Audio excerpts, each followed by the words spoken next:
Kumusta na mga kanayon? In the past week, patuloy tayo nag-harvest ng mga avocado.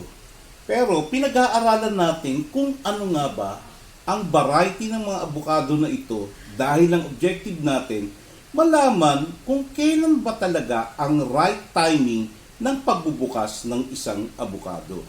At yan ay dahil sa variety ng mga avocado na na-harvest namin sa farm. Kasi pagdating sa farm, iba-iba na yung puno at pag nag-harvest ay naghahalo-halo na. Ngayon, meron kaming dalawang variety na ipakikita sa inyo na halos parehas. Katulad nito na super kinis ng abukadong yan. Diba? Perfect, napakadulas niya. Diba? Halos wala kang makikitang butlig niya.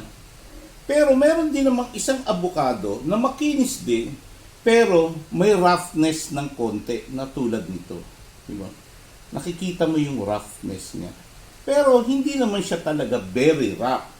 Pero as compared with this, ito yung napakakinis at ito yung medyo may roughness ng konti. Ngayon pag-aaralan natin. Kasi meron na tayong mga nahinog na avocado na tulad nito.